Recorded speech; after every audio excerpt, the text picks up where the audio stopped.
नमस्कार, HBC news पर बड़ी खबर में आप सभी का स्वागत है। मैं हूं पूनम शेखावत। बड़ी खबर में आज हम बात करेंगे कि किस तरह मनमोहन सिंह ने 3 फैसले लिए और सरकार गर्दिश में आ गई। गर्दिश में सरकार पर आज हम बात करेंगे और उसके लिए हमारे साथ स्टूडियो में मौजूद रहेंगे हमारे न्यूज हेड प्रताप राव जी।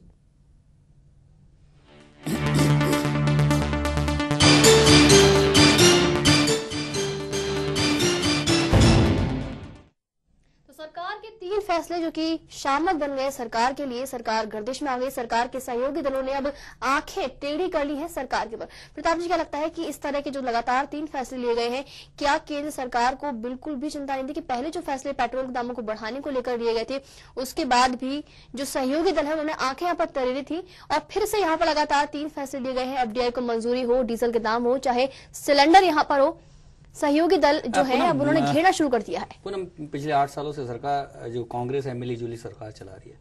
मिलीजुली सरकार का मतलब है कई दलों की सरकार, यानी दलदल की सरकार। अब दलदल की सरकार वैसे ही गर्दिश में तो थी ही, गर्दिश ही कहते हैं दलदल को। तो अब कुछ निर्णयों के कारण और गर्दिश में आ गई।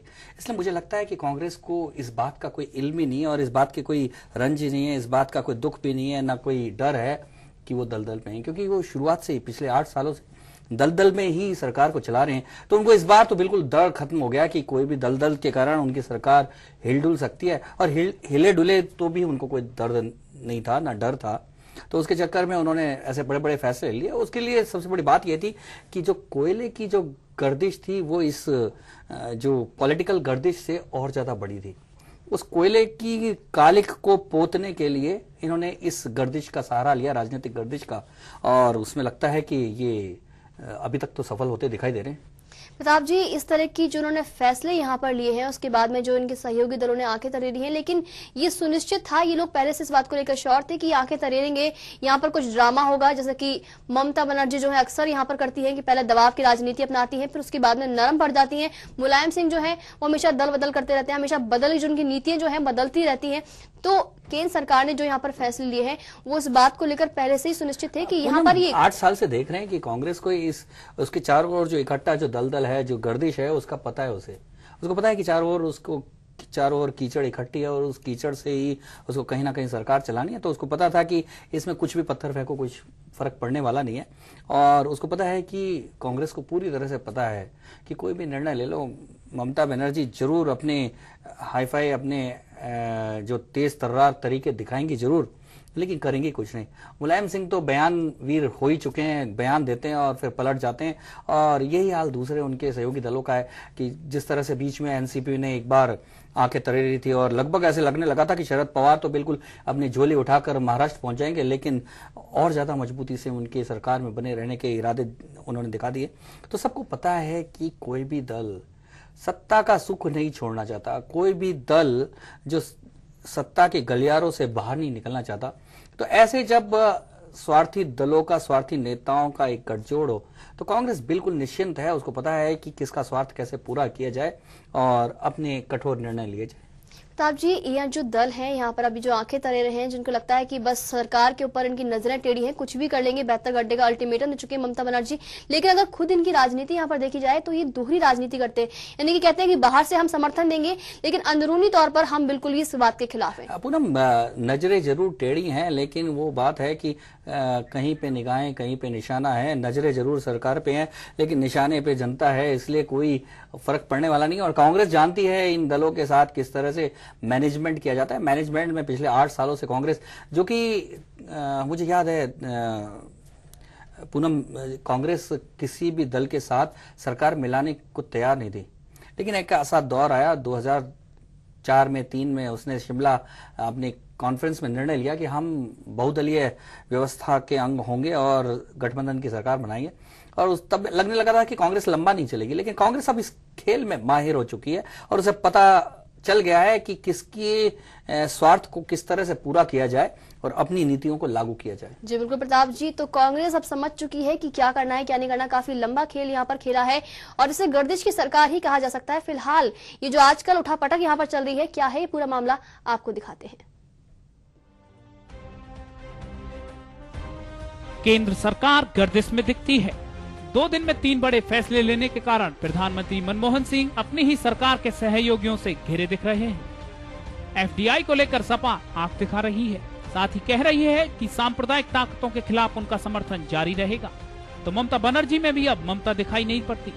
तृणमूल ने साफ कर दिया है कि सरकार ने मंगलवार तक डीजल, रसोई गैस समेत एफडीआई को लेकर लिए गए फैसलों पर रोल बैक नहीं किया तो समर्थन जारी रहेगा। लेकिन उनकी पार्टी के एक कैबिनेट मंत्री समेत 5 राज्य मंत्री मंत्रिमंडल से हटकर मिडिल क्लास की आवाज बनेंगे। उधर सरकार को बाहर से समर्थन देने वाली एक और पार्टी बसपा ने भी 20 तारीख को राष्ट्रव्यापी बंद के आह्वान का सुर मिलाया है। तो द्रुमक ने तमाम फैसलों के बीच कांग्रेस को बताते हुए साफ कर दिया कि उनकी मंजूरी इन मसलों पर नहीं ली गई है। जहां तक बात विपक्ष की है तो एनडीए में आपसी फूट से सरकार की हल्की राहत दिखाई पड़ती है। शिवसेना और बीजू जनता दल 20 सितंबर के बंद में शामिल नहीं होंगी, लेकिन मुश्किल सरकार को खुद के नेताओं से ही है, क्योंकि कोयला घोटाले पर घिरे प्रधानमंत्री को किसी भी वरिष्ठ नेता का साथ नहीं मिला। तो करीबियों से सलाह मशवरे के बाद उन्हें डीजल और रसोई गैस के दामों में बढ़ोतरी करनी पड़ी। वहीं एफडीआई जैसा फैसला लेना पड़ा। वहीं कई सवालों की लाज रखने वाले मनमोहन को चुप्पी तोड़ते हुए कहना पड़ा कि जाएंगे तो लड़ते हुए जाएंगे।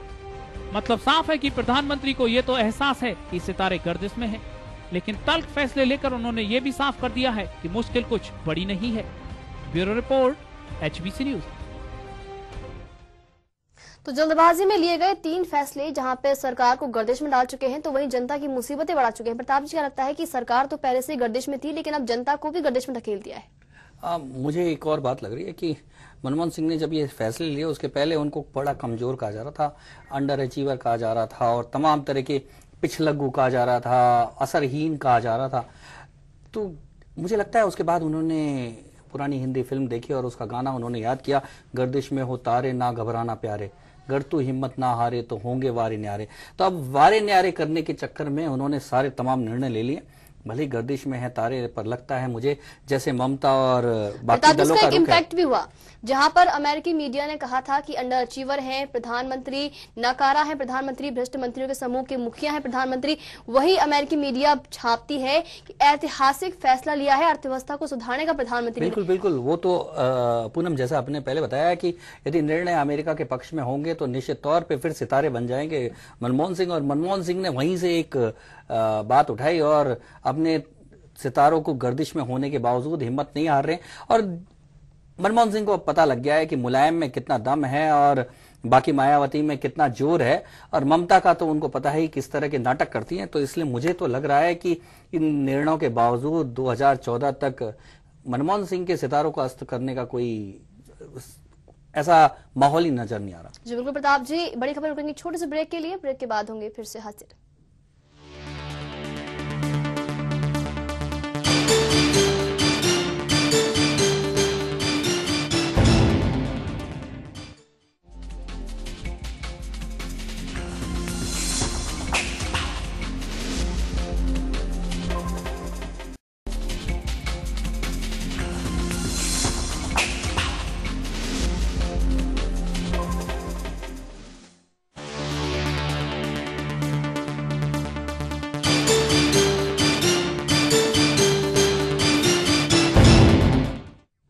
बड़ी खबर में एक बार फिर से आपका स्वागत है। बड़ी खबर में ब्रेक से पहले हम बात कर रहे थे कि किस तरह सरकार के 3 डिसीजन से सरकार के सितारे जो हैं गर्दिश में चले गए हैं। और फिलहाल हमारे साथ फोन लाइन पर बने हुए हैं वरिष्ठ पत्रकार केडी पाठक। केडी पाठक जी, बहुत बहुत स्वागत है आपका HBC न्यूज में। जी केडी जी, क्या लगता है कि सरकार ने जो यहाँ पर 3 फैसले लिए हैं, अब सहयोगी दल यहाँ पर आंखें तरेरे हुए हैं, सरकार के सितारे गर्दिश में चल रहे हैं? जहाँ तक सहयोगी दलों की बात है वो इस मामले पर गंभीर नहीं है। वो जो जैसा दिखते हैं वैसा अंदर से है नहीं। मुलायम सिंह और ममता बनर्जी का क्वेश्चन है वो इस मामले में केंद्र सरकार को सिर्फ दबाव में लेना चाहते हैं। समर्थन वापसी जैसी बात है वो बहुत दूर दूर तक कुछ नजर नहीं आ रही है, और इस दबाव में वो फिर अपने लिए कोई ना कोई पैकेज या कोई ऐसी चीज ढूंढेंगे जिससे कांग्रेस दबाव में रहे। जी जी, क्या पाठक जी क्या लगता है कि कांग्रेस को, मुझे नहीं लगता कि सरकार इस मुद्दे पे कहीं जी क्या कांग्रेस को, पाठक जी क्या कांग्रेस को ये सब पहले से पता था इसलिए इतने उसने कठोर निर्णय ले लिए? कांग्रेस को इन चीजों का बहुत अच्छी तरह आभास था कि ये फैसला लेने के बाद सहयोगी दल क्या करेंगे, हमें जवाब में क्या करना है। और एक तरह से ये कहो तो नूरा कुश्ती है, बहुत से मामलों में पहले भी सहयोगी दलों का अपना रवैया दिखता रहा है और लास्ट में वो सरकार के साथ ही खड़े नजर आएंगे। अगर कहीं सरकार के खिलाफ कोई गिरने जैसी नौबत आती है तो ऐसा कुछ नहीं है कि सहयोगी दल कहीं जाएंगे। सिर्फ वो है हाथी के दांत खाने के और दिखाने के और। क्या क्या आपको लगता है पाठक जी कि जो कोयले की कालिक को खत्म करने के लिए सरकार ने गर्दिश में जाने का निर्णय लिया? सरकार ने कोयले की उससे जो लग रही थी उसमें एक तीर से कई निशाने खेल दिए हैं जी। फिलहाल उसने अपने को कोयले के मुद्दे से भी बचा के दूसरे मुद्दे पे लिया है। अगर ये रोल बैक भी करती है, अगर ये डीजल वाले मुद्दे पे, सिलेंडर वाले मुद्दे पे, तो आम आदमी को ये लगेगा कि बहुत बड़ी राहत दे दी अगर सिलेंडर वाले मुद्दे पे ही सरकार अपने को वापस करती है, बाकी पे नहीं। जबकि कुछ उसे मिला नहीं, एक उस पर बोझ घेर के और वो करा। तो जो सरकार है ये सब तय नीति है सरकार की, उसे सब पता है कि सहयोगी कहाँ तक जाएंगे, विपक्षी कहाँ तक जाएंगे। और मुख्य बात यह है कि विपक्षी दल भाजपा को जो मुख्य उसे भी पता है कि जहां वो उसके साथ जो और सहयोगी दल हैं उसके कांग्रेस के, वो नहीं आ सकते क्योंकि उन्हें अपना भविष्य, राजनीतिक भविष्य भी देखना। पाठक जी एक बात और है, पिछले लंबे समय से अमेरिकी मीडिया बड़ा विरोध कर रहा था और बड़ी आलोचना कर रहा था, लेकिन इन निर्णयों के बाद वो तो बहुत खुश है और मनमोहन सिंह को ऐतिहासिक पुरुष बता रहा है। देखो जहां तक अमेरिका का हिसाब रहा है, अमेरिका कभी भी एक तरीके से हितैषी नहीं रहा। अमेरिका की जहां नीति सफल होती है, क्या पाकिस्तान वाला मामला हो, क्या अफगानिस्तान वाला मामला हो, अगर यहाँ पर विदेशी कंपनियां आती हैं तो कहीं ना कहीं प्रत्यक्ष अप्रत्यक्ष रूप से अमेरिका जैसे देशों का लाभ है, तो वो इस पे तो खुश होंगे ही। उससे पहले मनमोहन सिंह को लेके ये भी मान सकते हैं कि वो दबाव में लेने की कोशिश कर रहे थे, तो अमेरिका का तो सीधे सीधे हित जुड़े हैं इससे। तो क्या लगता है कि ये जो गर्दिश में जो सरकार गई वो अमेरिकी दबाव के कारण ही गई है? हाँ, ऐसे भी माना जा सकता है कि कहीं ना कहीं पर्दे के पीछे से ये भी एक कारण हो सकता है।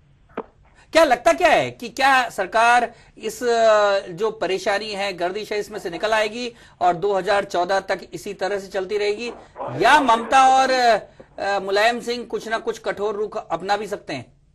देखिए, जहां तक सवाल है ये इसी तरीके से चलता रहेगा। सरकार 2014 तक चलेगी जहां तक है, और वो अपनी स्वेच्छा से ही चुनाव कराएगी। ममता बनर्जी हो या मुलायम सिंह हो या और हो, वो सिर्फ एक दबाव बना सकते हैं। सरकार को गिराने की किसी में हिम्मत नहीं है, वो दिखावा करते रहेंगे। सरकार तय रूप से 2014 का इलेक्शन का सामना करेगी। पटक जी, आज एक जो विश्लेषक है वो टिप्पणी कर रहे थे, कह रहे थे कि ये सरकार नहीं, एकता कपूर की कोई घर घर की कहानी लग रही है। क्या आपका क्या कहना है इस बारे में? हाँ, ये सब नाटकीयता है, पर्दे के पीछे से कुछ और है और पर्दे के आगे से कुछ और है। वैसे कोई टिप्पणी नहीं करता। यही सरकार को अच्छी तरह स्थिति पता थी, उसने हर आदमी का आकलन कर रखा है, हर सहयोगी दल का कर रखा है कि वो किस स्थिति तक जा सकता है, उसकी क्या पीछे की मंशा है, और वो सरकार को पता है, इसलिए उसने ये रुख अपनाया। अगर सरकार को थोड़ा सा भी लगता है कि इस मुद्दे पे वो संकट में पड़ सकती है, अल्पमत में आ सकती है, तो वो इस तरीके से एकदम निरंकुश होकर कदम नहीं उठा। अच्छा, एक बात और बड़ा सवाल उठता है कि बार बार ये कहा जा रहा था कि मनमोहन सिंह बड़े कमजोर हैं, असरहीन है, और एक बात भी चल पड़ी थी कि राहुल गांधी अब मुख्य भूमिका में आ जाएंगे। क्या इन बड़े निर्णयों के बाद क्या मनमोहन सिंह की कुर्सी को कहीं खतरा नजर आ रहा है? मनमोहन सिंह की कुर्सी को तो इस कार्यकाल में कोई खतरा नहीं है जी। अगली बार क्या होता है वो एक अलग दृष्टिकोण होगा, पर अभी मनमोहन सिंह की कुर्सी को कोई खतरा नहीं है। धन्यवाद पाठक जी। तो कुल मिलाकर बात यह है कि दलदल और गर्दिश से सरकार को पहले से ही पता था कि आराम से निकल आएंगे, क्योंकि थोड़ी सी हिम्मत करने की जरूरत है और वारे न्यारे करने की जरूरत है। 2014 तक ऐसा कहते हैं कि जब किसी के लिए कहा जाता है कि किसी की झूठी खबर उड़ा दी जाती है कि वो मर गया तो उसकी उम्र बढ़ जाती है। ऐसे सरकार के मारे में है, जब कहा जाता है कि वो कमजोर हो गई है और ऐसा कहा जाता है अब गिरने वाली है गर्दिश में, तो और मजबूत हो जाती है, और ऐसा ही नजर आ रहा है बिल्कुल इस सरकार में। सबसे बड़ी बात प्रताप जी की कांग्रेस जो है सरकार में महंगाई लगातार बढ़ी है, और जब भी महंगाई बढ़ाते हैं तो खुद अपनी पीठ थपथपाते हैं और कहते हैं कि नहीं, दामों की जो वृद्धि है वो उचित है, वो सही है और वो बढ़ाया जाना जरूरी भी था। तो क्या लगता है कि सरकार जो है, केंद्र सरकार, वो पहले से इस बात को मान के बैठी हुई थी कि जैसे कि हर बार ममता बनर्जी करती हैं कि हाँ भाई हम दबाव बनाएंगे, उसके बाद में फिर मान जाएंगे, क्योंकि इनके जो आपसी स्वार्थ जो है सुशील कुमार सिंह ने तो कह ही दिया, ये सारी बातें होती रहती हैं, जनता भूल जाती है, और यही होता है कि जनता भूल जाएगी और सरकार की चांदी होती रहेगी। तब जी सारी की सारी बातों में एक बात निकलकर सामने आती है कि क्या प्रधानमंत्री मनमोहन सिंह के जो डिसीजन है वो अमेरिकी मीडिया और अमेरिकी सरकार से प्रभावित होते हैं? क्या निर्णय वहां से लिए जाते हैं? बिल्कुल पूनम, जिस तरह से ये सरकार चल रही है और जिस तरह से दबाव दिखाई दे रहा था, उस दबाव के बाद एक प्रकार से एक असंतोष सा फैल गया था और